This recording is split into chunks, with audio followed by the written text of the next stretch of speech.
Perkenalkan nama saya Sulwisman Pujianto dengan NIM 2314016060. Saya dari jurusan Ilmu Komputer Universitas Sumatera Utara.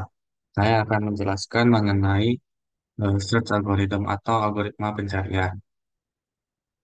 Jadi search algorithm itu terbagi menjadi dua, informed search sama uninformed search.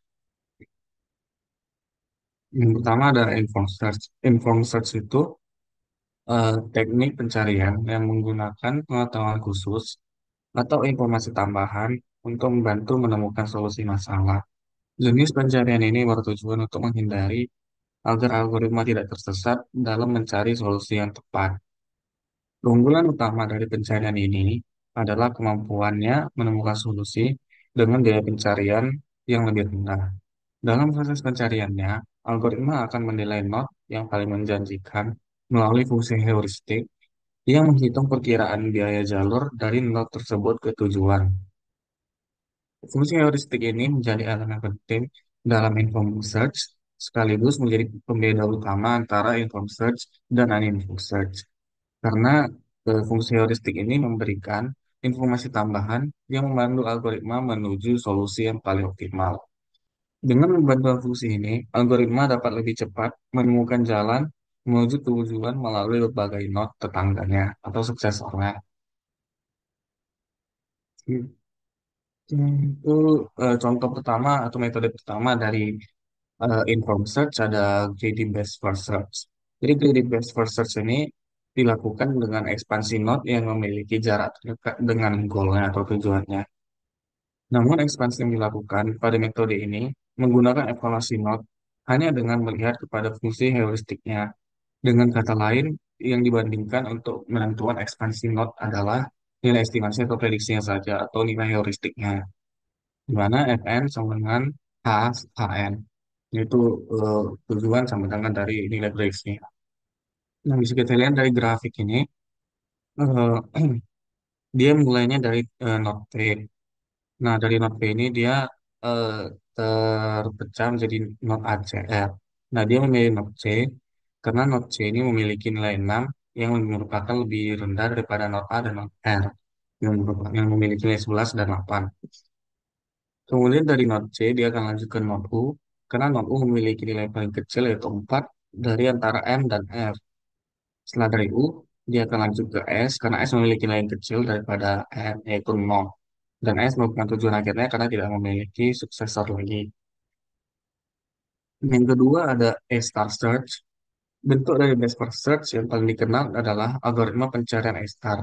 Sedikit berbeda dengan greedy yang hanya melihat kepada nilai HN atau heuristiknya. Pencarian dengan A-star melihat kepada kombinasi nilai dari pattern-nya, yaitu GN, dengan nilai estimasi yaitu HN, atau bisa dinotasikan dengan FN sama dengan GM tambah HN. Bisa kita lihat dari grafik ini, awalnya dia mulai dari S, karena S memiliki nilai 7, yaitu 0 dan tambah 7. Kemudian dia akan lanjut ke A, karena A memiliki nilai FN yang lebih kecil, yaitu 12, 4 tambah 8, dibandingkan nilai B dan C. Kemudian dari A, dia akan memiliki suksesor yang itu B dan D. Dan dia akan memilih D karena nilai D lebih kecil daripada nilai B, yaitu 10 dan B-nya 14. Dari D, dia akan lanjut ke F, karena F memiliki nilai 4, sedangkan H dan I memiliki nilai 23 dan 24. Sehingga F yang akan dipilih karena nilainya lebih kecil. Kemudian dari F, dia akan lanjut ke G, di mana G memiliki nilai 13. Dan itu bukan nilai akhirnya karena dia tidak memiliki suksesor lagi. Yang ketiga ada recursive best first search.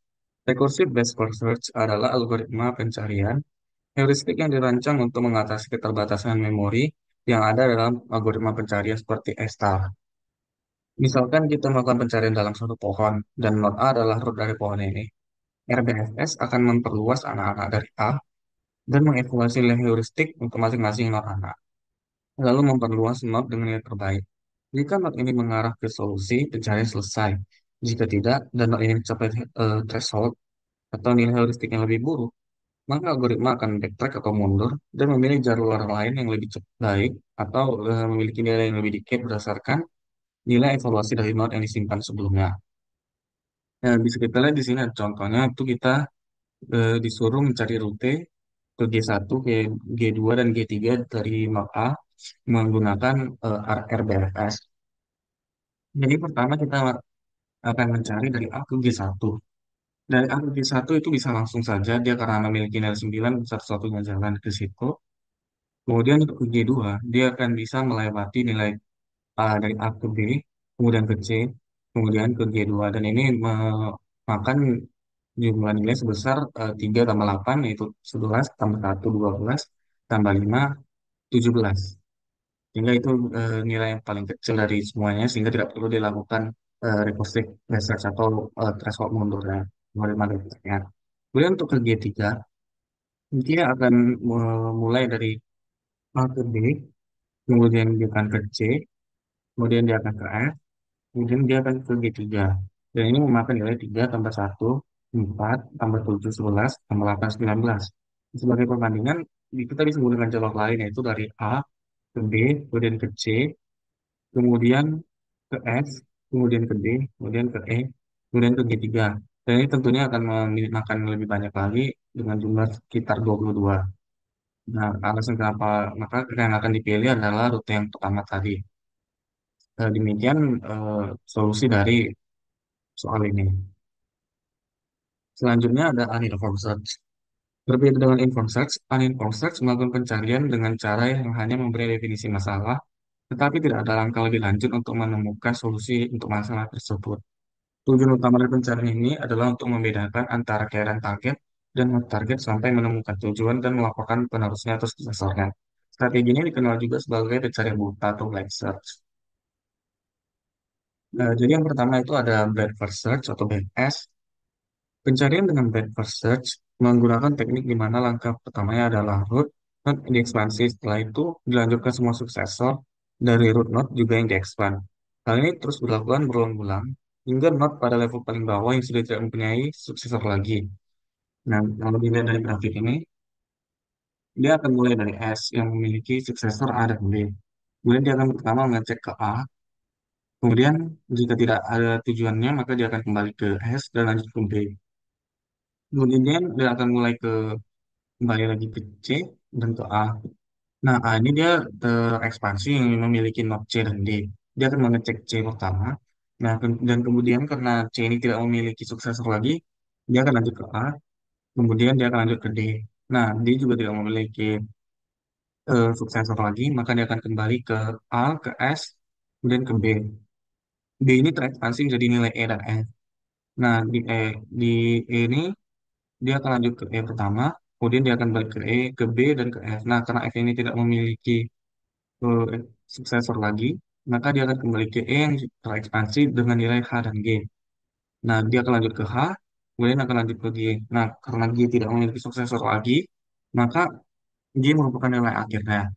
Jadi breadth first search ini dia akan gampangnya dia akan melakukan pencarian dari atas, kemudian dia akan ke suksesornya, kemudian dia akan menyelesaikan dulu semua node di secara horizontalnya, dari S, A, dan B, kemudian C, D, E, F, kemudian H, dan G. Demikian penjelasan mengenai breadth first search. Kemudian ada depth first search atau DFS. Teknik pencarian dengan depth first search adalah dengan melakukan ekspansi menuju node yang paling dalam tree. Node paling dalam dicirikan dengan tidak adanya suksesor dari node itu. Setelah node itu selesai diekspansi, maka node tersebut akan ditinggalkan dan dilakukan ke node paling dalam lainnya yang masih belum memiliki suksesor yang belum diekspansi. Jadi berbeda dengan VFS tadi yang dia melakukan secara horizontal terlebih dahulu. Kalau untuk DFS dia akan mencari yang lebih terdalam terlebih dahulu. Di sini bisa kita lihat dia akan dari S kemudian ke A yang akan A ini juga memiliki ekspansi itu C dan D. Jadi dia akan ke C dulu, kemudian dia akan kembali ke A karena dia tidak memiliki suksesor lagi. Kemudian dia akan ke D. Nah, karena dia tidak memiliki suksesor lagi, dia akan kembali ke C, kemudian ke S. Nah, kemudian dia akan lanjut ke B. Nah, B ini memiliki ekspansi E dan F. Karena F tidak memiliki ekspansi lagi, kita akan lanjut saja langsung ke E. Nah, di E ini pertama dia akan mengecek H, lalu dia akan mengecek G. Nah, karena G tidak memiliki ekspansi lagi, maka DFS ini sudah berhasil. Dan G adalah nilai terakhirnya. Demikian penjelasan mengenai DFS atau Depth First Search. Selanjutnya ada Uniform Code Search atau Dijkstra algorithm. Pencarian dengan BFS akan menjadi optimal ketika nilai pada semua pad adalah sama. Dengan sedikit perluasan, dapat ditemukan sebuah algoritma yang optimal dengan melihat pada nilai tiap pad di antara node yang ada. Selain menjalankan fungsi algoritma BFS, UCS akan melakukan ekspansi node dengan nilai pad yang lebih kecil. Hal ini bisa dilakukan dengan membuat antrian pada suksesornya yang ada berdasar pada nilai pad-nya. Jadi, eh, dia akan mulai dari S, kemudian dia akan lanjut ke A, karena A memiliki nilai yang lebih kecil dari B. Nah, dari A ke D, dia dari A akan lanjut ke D karena D memiliki nilai yang lebih kecil dari C, yaitu 2. Dari D, dia akan lanjut langsung ke G, karena dia bernilai 3 dan G tidak memiliki ekspansi lagi, maka G adalah titik terakhir. Nah, perbedaan dari Dijkstra algorithm dengan DFS dan BFS, itu kalau misalnya DFS, dia secara blind atau buta, dia akan mengecek secara horizontal. Jadi dia akan ke S, ke A, ke B, ke C, kemudian ke D, kemudian ke G, kemudian ke F, kemudian ke F, kemudian ke G, kemudian ke G lagi. Nah, kalau untuk DFS dia akan langsung saja dari S ke A, ke C, ke E, dan ke G, tanpa melihat nilainya. Demikian penjelasan mengenai Dijkstra algorithm atau UCS. Kemudian ada bidirectional search. Pencarian dengan metode bidirectional search adalah dengan menjalankan dua pencarian secara simultan. Yang satu dikerjakan secara forward dari initial state menuju ke goal. Sedangkan yang satu lagi dikerjakan secara backward, mulai dari goal ke initial state, yang kemudian diharapkan bahwa kedua pencarian itu akan bertemu di tengah-tengah. Jadi, seperti penjelasan tadi, dia akan mulai pertama tuh dari 1 dan 16 secara bersamaan. Nah, jadi satunya akan terekspansi menjadi 2, 3, dan 4. 16 akan terekspansi menjadi 14 dan 15. Nah, kemudian 2 ini terekspansi jadi 5 dan 6. 3 ini terekspansi jadi 7. 4 ini terekspansi jadi 8 dan 9. Jadi secara bersamaan juga, 14 akan terekspansi jadi 11.